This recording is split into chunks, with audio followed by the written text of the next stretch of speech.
Welcome to the My House Podcast, a show about the past, present, and future goings-on at the My House Youth Drop-In Center in Wasilla, Alaska, with your host, Michelle Overstreet. Hi, welcome to the My House Podcast. I'm Michelle Overstreet, and today I'm joined by Isaac Smolden and Jay Dagenhart. Thank you for being here, fellas. This is episode 39 of our podcast, almost to 40. And before we get into our discussion, let's cut to Isaac for any housekeeping. Housekeeping, man, what do we have going on? It's December, it's the holidays. Well, January 11th is our Human Trafficking Awareness Day, so that's coming up pretty fast, less than a month away. And if you want your blue shirts for that, you can reach out to Stacey Yates at notrafficking@myhousematsu.org, or you can call 907-373-4357, 373-4357, which is the office number. That can get you in touch with her. She still has some of those blue Stop Trafficking shirts for sale, and we're all going to be wearing those on the 11th. All day. All day. Our all partners, around the valley. All around the valley and across the state. We've got a group of state legislators that are going to be wearing them. I think the CVSA staff is going to be wearing them. We're expanding and reaching more and more people, not just in the valley, but across the state with the messaging. So I'm excited about that idea that if they're aware and if you see something, say something is so valuable. Podcast-wise, we had part one of a My Voice episode with Katie. We did Brian's episode at the end of last season, so we're doing another episode with Katie Bossard.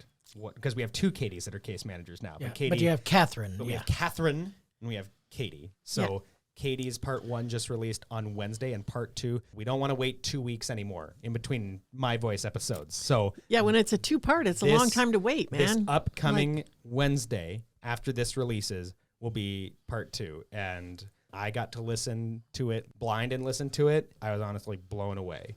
Good. These are going to be two really, really powerful, impactful episodes of My Voice that I would 100% recommend. Brian and Katie just knocked it out of the park. And I think that they had some tough conversations, but some really good conversations and some really productive conversations around some topics that I don't think we've covered a whole lot on the podcast network before. So definitely check out My Voice.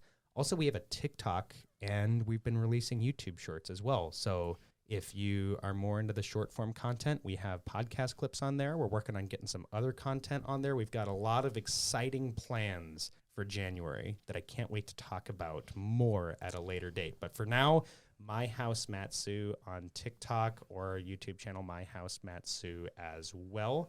We're going to be doing a lot more. So lots of exciting stuff going on. Yeah, we're growing. We're growing in every direction, I think. I invited the two of you to come because you, speaking of growing, just got back from a national conference on youth homelessness and ending youth homelessness, and you were a presenter. You did a 90-minute presentation at the conference. Tell us a little bit about that.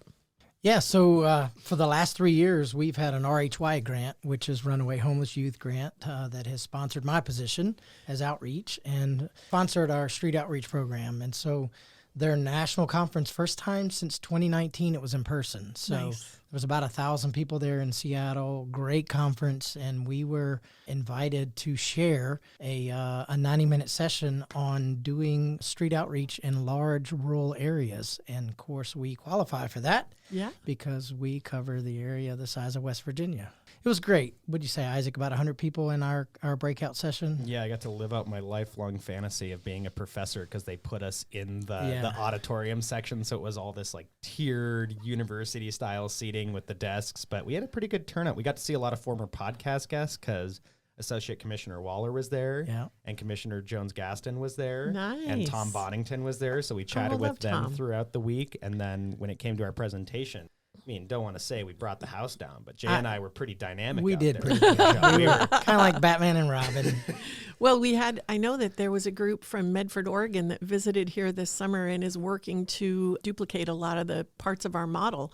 And I've been going back and forth with the director from there. Mary Farrell. Shout Mary out to her, Farrell, who I've been talking with and chatted with us after our presentation. Mary's bomb, and they run a program for youth. And we've been going back and forth, and she was so excited that you were there about the possibility of maybe having some of our team travel down and train her team on the aspects of what we do that they're are interested in duplicating. So thank you for carrying the torch outside the valley and inspiring other organizations, groups, and some of the people that are higher up in that RHY department. I think that having them in the know about new and innovative strategies for doing outreach and meshing with the community is awesome. Yeah, in our conversations with most people that I've had when you and I went to San Francisco and then also here in Seattle, most of the areas that are doing, the agencies that are working with street outreach are in localized areas. Like their homeless population stays at bus stops, things like that. And so their urban, their street outreach program is very, very different, the way it's organized and the way it operates compared to what we do. And so it really was a lot of genuine interest in what we were doing. And especially, Isaac shared a lot about podcast and digital outreach that we're doing. And it's so innovative that people were just kind of blown away by it. And you could see there was interest. People came up, him and myself afterwards, and saying, how do we do this? How do we get this at our place? And so pretty exciting to be kind of groundbreaking stuff. It was super cool because I think a lot of times at those conferences, when we're talking about outreach and we're talking about services, it is a lot of urban presenters that are going there. And I talked to some people before our presentation, and when we were going around the room at the beginning talking to folks, I think we had a lot of people that were there from communities that are like the Mat-Su or smaller communities.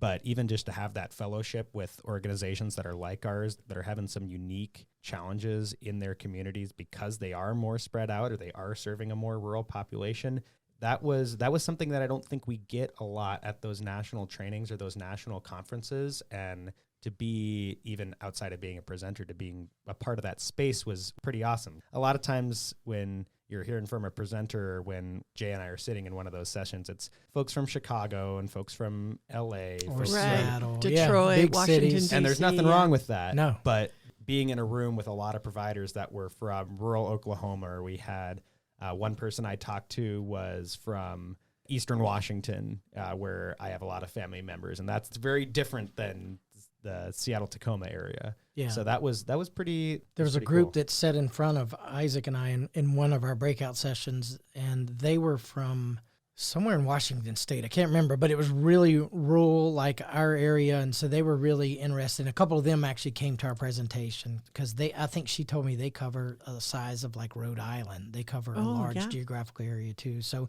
and they were kind of struggling with how do we do outreach. So really good to be a part of that. I think there's so many different rabbit trails to go down about this topic, both outreach and digital media. But I was really struck by, I didn't know if it would work, right? I mean, truly. We didn't know if this would work. I built this recording studio not really knowing, we had just a little bit of grant money, and then we just sort of robbed Peter and paid Paul and had Joe Kilhofer, shout out to Joe, who built this whole thing without us knowing anything about how to do anything. And then we found Isaac, who set up the whole podcast network. But what I wanted to say about that was, even though we didn't know how it would work, it was so exciting when I had a young person sitting next to me at supper club, and I introduced myself to her and said, I haven't met you yet. I'm Michelle. And she told me her name and said, I haven't met you, but I know who you are. I hear your voice on your podcast. And I was like, what? Someone's listening? That was so validating. And I tell validating. That story every time that we go out, because that, to me, it feels like we're still in the early stages of really exploring all of this. And a lot about what 2024 is to me for the podcast network is really diving into more short form content. I'm super excited that we brought our first intern on, because that's allowed us to get a little more creative and is some more like short form PSA stuff with Michael Carson with the Youth Mental Behavioral Task Force, making some creative and visually appealing stuff that we can use our platform that we have now to push out and branch out more in 2024, just in the types of content that we're making as well. But aside from all that, kind of going back to what the story you just told, Michelle, was ultimately we want this to serve our clients, right? And everything we do, we're asking, how does this help serve our clients? And that, to me, was a sign that what we're doing is working. And segueing into a large part of what the conference was about was youth-led, having your organization be youth-led, making youth voices heard. And I think that that's something that we do really well here on the podcast network, but also something that has driven this organization for much longer than I've been around here. Oh, no And question. when I went to shout out to the RHY folks that were planning and coordinating the conference, because they did a really good job of every single time slot. There was a speaker there with the goal of talking about youth voices and youth leadership. And when I wasn't presenting every single breakout time frame, I went to every single youth-led presentation, and there was a lot of really powerful young people that were driving progress. Nice. Yeah, And they had a panelists that were set up, all of youth that were either like former clients or current clients in different programs around the country. And so a lot of them now work for RHY. And Nice. so it was really, really cool to have their input. And the moderator was asking them questions. And here we are as providers. You had a room of 1,000 providers there that were listening to these clients and former clients. And it was really, really powerful. I'm so glad that you had the opportunity to see that, because Michael Carson and I have been talking about a youth summit for next fall. And we did a recovery summit. We've done about 4 summits with Senator Sullivan, Dan Sullivan. And I'd really love to do a youth summit. And Michael is, of course, driving this because he's amazing. But I'd really love to put together a panel like that at a youth summit. I did one of those, it would be 12 years ago. I did one of those at the Menard Center as part of an effort from a community group. And it was a complete disaster. I remember it. Do you remember I that? do. There was a local pastor who stood up in the middle of it and said, all these kids have parents who are drug addicts and prostitutes, and the kids were just sitting there with their mouths open. And I put my hands up and told the kids to go, you guys go out the side door, get out of here. This is not what we're here for. And Clay Powell, who was a founding board member of my house and who's passed away now, Clay Powell stood up in that meeting and said, you're going to sit down and shut up or I'm going to knock you out. And in the middle of this meeting with 150 people in the room. Yep. I'm telling that story not to be negative, but to be positive, that I really feel like we have made so much progress in removing stigma from what youth bring to the table. They know what they want. They know what they need. They're smart. If we support them, they do all kinds of incredible things. Why would we not listen to them for what their needs are when we're implementing programs that they benefit from? Yeah. And so I've said that from the beginning, Jay, you know this, that we would be in meetings and I would say, well, I need to ask the youth what their input is first. Now I'm in meetings and they say, oh, Michelle, you have to ask the youth before before you give any input, you have to ask the youth. And I just want to go, really? Well, this recording studio is a prime example, because when we were kind of designing, the last 2 rooms over here that we added on to, we asked the youth, what is something you want to see? And they said recording studio, and we as staff went, what's that and why? Yeah. We had no clue. And now look at what it's doing. It's amazing. Yeah, we built a recording studio. I found somebody, Joe Kilhofer, who's a music guy, a longtime music guy in the Valley, who knew how to build it. And then it got all done. And I was like, okay, so what do we do with this now? Yeah. And they said, well, we want to do podcasts. And I was like, well, how do we do that? And they said, we have to hire somebody. And I was like, wait, there's a position attached to you got to have equipment. It takes money. What? But look at the community. That's something that's really struck me. I'm grateful that we're having our youth and their voices, but just think of the people that have been through this studio. Oh my gosh. From senators down to, people in DC and local people, that we would never have this avenue if we didn't have this recording studio. And the conversation is so rich. Yeah. I think the youth focus allows us from a different angle with a different lens, and listening to their voices really creates a platform for hearing something different. I mean, that's part of what we're saying, is that they're not saying, let's do the same thing we've always done. They're saying, let's build a recording studio. Let's do some things that no one's ever done before. And challenge with that over the last 13, 14 years that we've had the My House nonprofit, the challenge has been that the immediate response from a lot of people, funders in particular, is that we've got to study that first. We need technical assistance to try to drill down and see if that's the way we should do it or not. But my experience has been that if the youth say, this is what we should do, and we think this is how we should do it, we win every time. We win. They know stuff. Right. right? And we're doing it with the new building too. That's what I was just the gonna say. youth have been really vital in these meetings and planning and designing and all this kind of stuff. And so, ultimately it's their building. It is.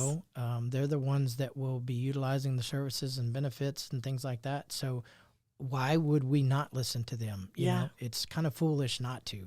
I love, shout out to Rachel Ridge, who is our project management. And when I first sat down with Rachel and started talking with her about this, I said, we're going to have to utilize our youth advisory board. We're going to be bringing youth in. We're going to have a lot of ideas that they've already put on the table because they sort of helped Will with the rendering and gave input about what they wanted the building to look like and feel like. And she was so welcoming and open to that. But I remember the first conversation we had, she was like, really? And I said, yeah, we serve youth. We need to know what they're thinking and what they would use and what they want the building to feel like. She was like, wow, that's awesome. I've never heard of that before. And so doing focus groups and things like that, we're totally outside of her wheelhouse. And she jumped in with both feet, has been a huge supporter, comes for lunch, knows the kids, talks to them.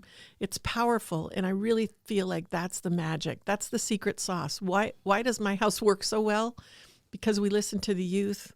Because we take their input, we honor their journey, and we help them find a place to be able to share their success and their vision for the community. They're going to inherit this community from us. Yeah. And that Isaac probably can back this up, but the general consensus amongst the panelists that were up there was they don't feel heard. They don't feel listened to.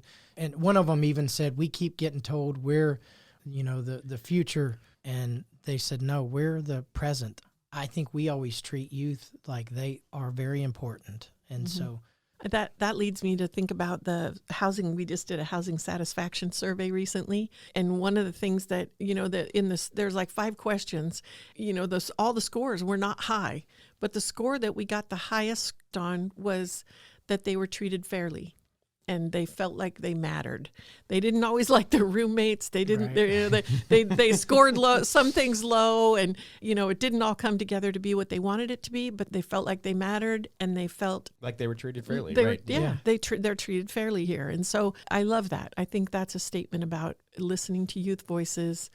Having the youth advisory board activities and events. And here last week when Isaac was hosting a game night, and I think there were 9 kids here. Were there 9? Yeah. It's like a group of 10. We had some Clue going on. We had some Uno going on. And oh my gosh, it was so ruckus. I was working. It was like I have all this noise. It was like being at a football game or something. Well, I'll tell you right now that Forrest and Jamin, both of whom work in the building every week, absolutely demolished Misty and I in a game of spades. I have never been beaten that bad Good in for you. anything Good for you. in the past couple of years. Isaac, you're so competitive. That Yeah, had to be I know. painful. And Jamin and I have this back and forth with every game that we play, whether it's a YAB event or something that's going on for program, and he got the better of me in that spades game. Him and Forrest danced on our grave. Those YAB events are a direct product of our youth advisory board meeting for the last year and a half, and that was something that the youth advisory board mentioned that they would like to do. So we do a game night every month for our clients, and we do a movie night every month for our clients. And they'd love it. It's awesome. Yeah, and our YAB has just been meeting at Supper Club because that's when a lot of folks are already here the first Wednesday of every month at 3:00 at Supper Club. And there's food. There's food, Good and food. also there's people that have been through housing and are working elsewhere in the community that are coming in. There's folks that are in our client age range that are working in the building, and there's also folks that just did an intake yesterday that are all at that table, and everyone's voices are heard and valued the same. So it's really been eye-opening for me over the last year to work in that space, and because we have had projects like the new building, to go and solicit feedback and really being surprised and having my eyes open to the valuable insight and good ideas that are thrown out in those meetings, and stuff that, like, actionable stuff about the building process or about day-to-day stuff here that have come out of those meetings. So it's so great. It's so rich. I love how well we work with our youth to make this place function and be successful and have outcomes that are better and better. Were there other organizations that were doing similar kinds of activities? Did you hear ideas that were things that we could implement? Something that I loved that I've talked with Roger and I've talked with you about that I think we might start to implement, because we have an open peer navigator position available right now. You can reach out, Roger at myhousematsu.org, if you've ever thought about working at my house. We have a position right now that you can find out more information about through our Facebook page. But something that another organization was doing at the conference was client interviews as part of the interview process. Like you meet with your supervisor, but they also have youth that are in their age range come in. They are a part of that interview process and ask questions and meet with potential hirees. You're going to be working, you're going to be driving around and talking with and working with clients all day, 8 hours a day, Monday through Friday, and sometimes Saturday and Sunday if you're on call. Like, why wouldn't we want to see how you talk with one of our clients, talk with our youth? Like, so that is something that I brought back right away, and I'm super excited about, because it just makes so much sense. And I think we really are, my impression is, we're leading the charge for youth voice, and we're really ahead of the curve with some stuff. But even with all the stuff that we do and have been doing since day one, there's still more stuff to learn at those conferences. And that was something so that I powerful. loved. Yeah, just something recently I think that came out of YAB was we have a minivan that we drive around. We've had it since 2013. We got this wrap put on it back then in giant letters. It's on the windows. It says helping homeless teens. And us as adults thought that's a great thing. Well, kids riding around in the van, Not so great. They don't want that spotlight on them. And so we're getting ready to have the van painted and everything. Yeah. The youth said, can you take that off? Yeah. You know, we don't really want it on there. And so we listened to them, and we're going to take it off. But as adults, we would not have think necessarily that was any kind of way demeaning or anything. Well, not only are we taking that off because of a YAB request, but there's also some stuff in the works for some stuff that we can put on there. Right. And some things that we're going to incorporate into that new paint job that I think are going to look super cool and all be youth-led. So it's not always the big $23 million building stuff. It's some of the day-to-day stuff where there's some real actionable items that, again, just wouldn't be on our radar as staff. That's second nature and super obvious if you're a client. And it's not because we don't care or we're not smart or anything like that. We don't know. We don't know. We don't know. We're not youth. We're not youth, and we're not in their shoes. And so it just behooves us to listen to them always. And I'll speak for myself that sometimes I have about 1 million things in my head on a gerbil wheel and a box that I'm trying to stay in. You guys don't have to laugh that hard. Jeez. We know you. And, I'm trying to keep everything in the box that makes it manageable. And I don't think outside of that square, right? If the van needs to get painted, then I'm thinking, okay, who can paint the van? And I'm kind of thankful because we had an opportunity that kind of fell through.